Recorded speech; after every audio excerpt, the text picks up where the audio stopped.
Une leçon de football. Qu'est-ce que j'aime le football pour ces moments. Mesdames, messieurs, le champion d'Europe en titre, ou plutôt l'ex-champion d'Europe en titre, est tombé. Et son bourreau se nomme la Suisse. Eh oui, mesdames, messieurs, la Suisse remporte son tout premier match dans toute son histoire en phase à élimination directe d'une grande compétition. Et oui, la Suisse était déjà en quart de finale de l'Euro 2020. Je pense qu'on s'en souvient en tant que Français. Mais la Suisse n'avait pas remporté le match, la Suisse avait gagné au tir au but. Mais là, clair, net et sans bavure, 2-0 dans un match où il y a eu très peu de suspense. Et j'ai réellement envie de rendre hommage à cette sélection suisse. Je vais parler de l'Italie en fin de vidéo, très clairement. Il faut qu'on évoque la chute d'un monument. L'Italie, c'est un tel monument de l'histoire du football. Mais avant tout, parlons de cette équipe suisse. Et je sais pas trop comment j'ai appelé cette vidéo déjà. J'hésite entre plusieurs titres, mais j'ai envie de vous poser une question. Et si la Suisse gagnait cet euro? Je sais qu'on va me dire, ouais, mais Koro, là tu t'enflammes, culture de l'instant, machin et tout. En vrai de vrai, je l'ai dit dans d'autres vidéos, vous pouvez aller chercher si jamais.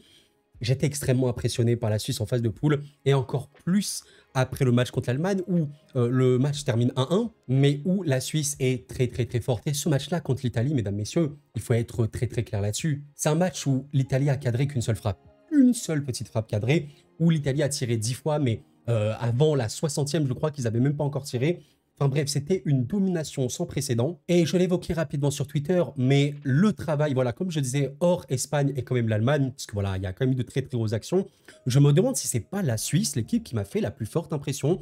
Voilà, équilibrée, solide, jeunesse, tout ce que tu veux, c'est tranchant. Et comme j'ai dit, la quintessence du football suisse, on assiste au prime de la Suisse. Et c'est un grand plaisir, oui, c'est totalement vrai. On est actuellement dans la meilleure période suisse de l'histoire. Et c'est là où on voit que, oui, le football, il y a toujours le nom qui fait peur. Italie, ça fait peur, tout ce que tu veux, machin. Après, il y a le terrain. La vérité du terrain, c'est une équipe italienne qui a eu beaucoup de mal en match de poule. Contre l'Albanie, tu gagnes 2-1. Bon, tu te prends un but un peu rapidement et tout, un peu bizarre et tout, mais tu es globalement fort, ça va, tu as des belles séquences. Ça s'endort un peu à la fin, mais ça va. Contre l'Espagne, bon, l'Espagne, on sait que c'est énormissime. Tu n'existes pas. Et contre la Croatie, ça a été quand même compliqué, tu te qualifies à la toute dernière seconde, il faut le dire. Mais en vrai, voilà, on va quand même parler de cette équipe suisse. Je l'évoquais juste après, est-ce que c'est la Suisse de Manchester City? C'est ça qui est assez effrayant. On a vu un match qui collectivement était extrêmement impressionnant. Et c'est pour ça que je vous pose la question directement, mais est-ce que la Suisse n'est pas, j'allais dire la meilleure équipe, bon c'est toujours, voilà, mais clairement une des meilleures équipes, ça me paraît très très clair. Moi, encore une fois, je la mets dans le top 3 des prestations qu'on a vues collectives, c'est énormissime. Il y a un niveau moyen dans cette équipe qui est absolument dingue. Déjà, le double pivot Freuler-Chaka, il est choquant, il est absolument choquant. Je ne sais pas si Chaka a perdu un ballon aujourd'hui contre l'Italie. Je ne sais pas s'il a raté une passe vers l'avant aujourd'hui, Chaka. C'est absolument choquant. L'apport de joueurs offensifs comme Mbolo qui ne marque pas, son jeu en remise, son jeu en pivot, c'est exceptionnel. Franchement, je ne sais pas quoi vous dire. Et en fait, si on est très très factuel, qu'est-ce que c'est aujourd'hui cette équipe suisse? Déjà une équipe qui impose une intensité extrêmement élevée. Pourquoi l'Italie a eu autant de mal à aller dans la surface suisse et même à tirer et tout? Mais regardez le contre-pressing suisse. Absolument choquant de tout le monde. Donc, ce contre-pressing, qualité technique énormissime où ils ont très très peu de déchets. Les Suisses n'ont quasiment rien raté en ballon. Tu ajoutes à ça une intelligence globale de jeu qui est énormissime. Il y a de l'expérience, il y a de la jeunesse, parce que oui, des joueurs d'expérience, on l'a compris, comme Freuler, comme Chaka et tout, c'est vrai. Il y a plus de jeunesse quand même. Bah, forcément, il faut l'évoquer. Endoy, qui n'a pas marqué aujourd'hui, mais qui a fait son match. Il y a tout. Pour moi, il y a vraiment tout dans cette équipe. La qualité de passe, elle n'a absolument aucun sens. Le jeu en profondeur, il est très très bon, comme on l'a dit, notamment avec Mbolo. Ouais, cette équipe a tout. Elle a également un très très bon gardien, bon, qui n'a pas été vraiment mis à contribution. Quand je pense que sur le banc, ils ont en plus le luxe d'avoir, bah où il est ici. Kobel, qui en vrai, je pense qu'il est encore meilleur que Sommer cette saison, Kobel. Mais bon, Sommer est quand même le gardien historique de la sélection suisse. Cette équipe a tout. Littéralement, elle a tout. Je voulais quand même vous montrer très rapidement une statistique concernant Chaka. On a bien vu qu'il avait une qualité de passe absolument délirante. Ça se confirme quand on regarde les stats sur Football Ref. Bon, bah, regardez, la passe courte, la passe moyenne et même la passe longue, bah, il a aucun déchet. Hein. C'est littéralement, je pense, le joueur d'Europe, parmi les meilleurs, avec Ross notamment, en passe réussie, en passe tentée, en pourcentage de passe réussie. Le mec n'a aucun déchet. Et le pire, c'est que son jeu fait non-stop progresser. Son jeu fait non-stop progresser le jeu de son équipe. Moi, ça me choque vraiment réellement. Donc voilà, dans l'absolu, c'est totalement mérité. Si vous êtes Suisse, savourez parce que vous avez une équipe absolument dingue. Et j'insiste et je repose la question, et si la Suisse gagnait l'Euro? Je peux comprendre que quand on dit gagner l'Euro, mais alors là, Coro, tu t'enflammes trop. La Suisse n'est jamais allée en demi-finale de l'Euro. Elle vient d'aller en quart de finale pour la deuxième fois de son histoire. Arrête de raconter nimp. Mais vraiment, les amis, je vous invite à nous poser tranquillement, à juste essayer de comprendre les choses de manière footballistique, mais pas par rapport au nom. On ne voit pas la Suisse en mode c'est la Suisse, c'est-à-dire le pays un peu, entre guillemets, de loser qui a beaucoup perdu à rien parfois. Non, là, on parle de foot. Sur ce que ça propose sur le terrain, la Suisse est plus forte que quasiment toutes les équipes d'Europe actuellement. Et ça, c'est une vérité. Et j'allais dire même du monde. Je pense que c'est totalement véridique. Pourquoi pas? Pourquoi pas? Le tableau, il est en plus très clair. Donc, la Suisse est qualifiée. Regardons un petit peu l'autre partie du tableau. Nous avons l'Espagne, nous avons l'Allemagne, nous avons le Portugal, France, Belgique et tout. Donc, c'est énorme. Ben, ici, ok. Alors, il peut potentiellement avoir l'Angleterre. Mais très honnêtement, les gars, je le dis cash maintenant. Je ne sais pas si l'Angleterre va passer. Peut-être qu'à l'heure où vous voyez, l'Angleterre est passée ou peut-être éliminée. Suisse-Angleterre, mais je ne suis pas du tout inquiet pour la Suisse. Mais au contraire, parce que vu le collectif suisse, vu l'intensité qu'ils mettent et à quel point ils empêchent les relances de l'adversaire, mais pourquoi la Suisse ne pourrait pas éliminer l'Angleterre? Encore une fois, on voit l'Angleterre sur le papier. Ah ouais, bah c'est l'Angleterre, c'est plus fort que tout. On a bien vu que l'Angleterre, collectivement, ça n'avait pas lieu d'être. Donc attention. Et en vrai, bah, imagine tu passes l'Angleterre, tu es en demi. Moi, je vous avoue que j'aimerais énormément un petit Autriche-Suisse. Ça, c'est un des matchs que j'aime depuis qu'on connaît tous les adversaires. Aïe, aïe, aïe, aïe, aïe. Depuis qu'il y a toutes les équipes en huitième, je veux cette Autriche-Suisse en demi. S'il vous plaît, que le meilleur gagne. C'est deux, je pense, de mes équipes préférées sur ce tournoi. Très différentes. On va pas trop parler de la Suisse, c'est pas le sujet. Mais voilà, équipe avec beaucoup d'intensité également. Et pourquoi pas Suisse en finale contre, bon, je sais pas, contre l'Espagne, contre l'Allemagne, contre le Portugal, la France, la Belgique. Bon, d'autres équipes, on sait pas. Mais est-ce que vous y croyez? Est-ce que vous y croyez? Quand vous voyez le tableau, bah, factuellement, voilà, je vous remontre. La Suisse, est-ce qu'elle est inférieure drastiquement à l'Angleterre? Je suis pas d'accord. Oui, l'Angleterre a les meilleures individualités. C'est assez clair, c'est assez net. Mais les individualités suisses, je suis désolé, il y en a des très bonnes. Freuler notamment, Rieder, on a vu un match énorme. Chaka, on n'a même pas à en parler. Vargas te met un but de l'espace. Mbolo est très bon également. Akanji est un des meilleurs défenseurs de cette saison. Sommer, dans l'absolu, c'est un top gardien. Non, je suis désolé. Il faut être très clair. Les individualités suisses, elles sont énormes. Est-ce que l'Angleterre va pouvoir compter sur toutes les individualités de tout temps? Je ne sais pas. Après, il y a quoi? Bon, bah, la Turquie, c'est OK, c'est bon. Dans l'absolu, la Suisse, c'est beaucoup plus solide. Les Pays-Bas, bah, la Suisse, pour moi, c'est également beaucoup plus solide que les Pays-Bas. Ça peut manquer un peu de justesse derrière. Bon, la Roumanie, évidemment, la Suisse est plus solide. Et voilà, même l'Autriche. Pour moi, l'Autriche-Suisse, ce serait une des demi de rêve. Et si vous voulez, je pense que si on doit résumer la Suisse en un seul mot, c'est le mot équilibre. C'est peut-être l'équipe la plus équilibrée du tournoi. Je ne dis pas que l'Espagne, notamment, n'est pas équilibrée ou quoi, mais vous avez en même temps une équipe qui peut attaquer, conserver le ballon et construire d'une manière absolument formidable, comme une équipe de club, littéralement, mais en même temps, pouvoir lâcher le ballon.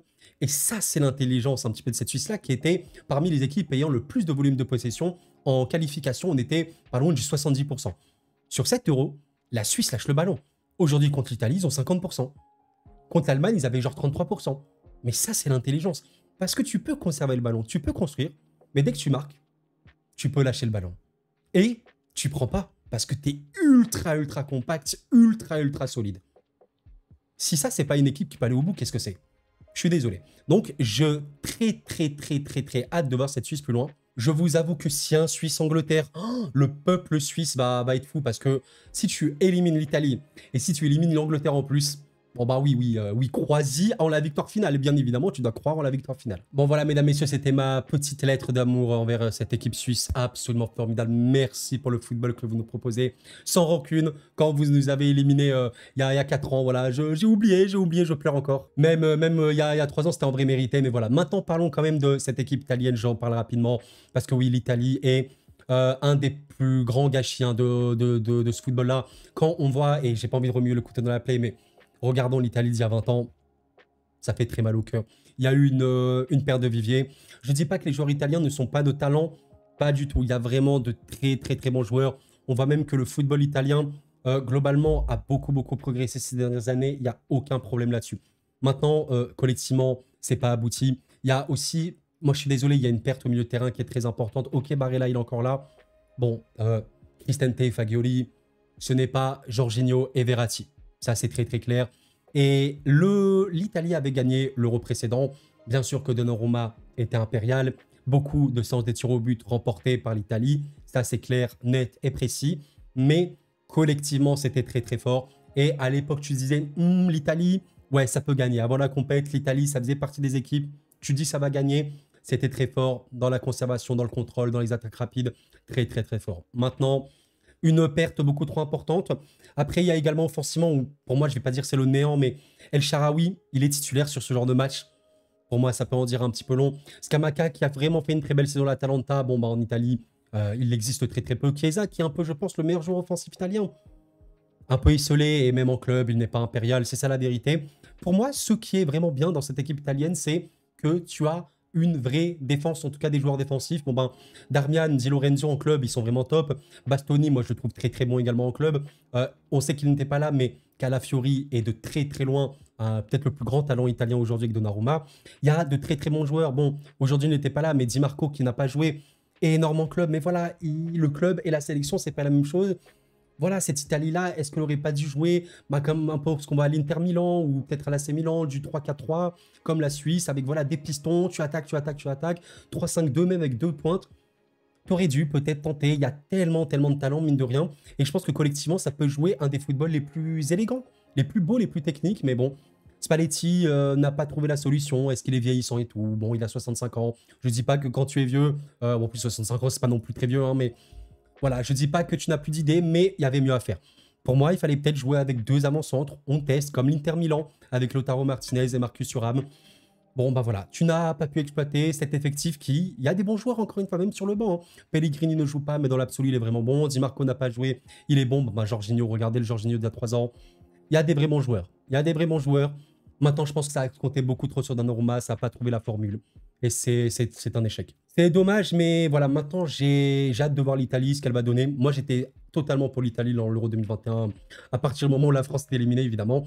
J'ai hâte de voir si l'Italie va se qualifier pour la prochaine Coupe du Monde, ce que j'espère, normalement. Et on verra. Il y a des talents, il n'y a aucun doute là-dessus. Maintenant, il faut construire un truc. Il y a quand même des joueurs qui sont encore très jeunes.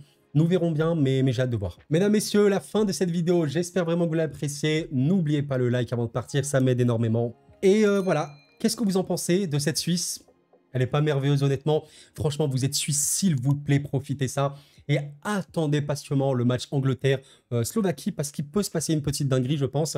J'ai trop hâte de voir. Mais oui, je le réitère, peut-être ça ne va pas plaire à certaines personnes. Oui, la Suisse, il faut la prendre au sérieux. C'est pas parce que ça se nomme la Suisse qu'il ne faut pas les prendre au sérieux. C'est une équipe beaucoup trop solide pour ne pas croire en eux.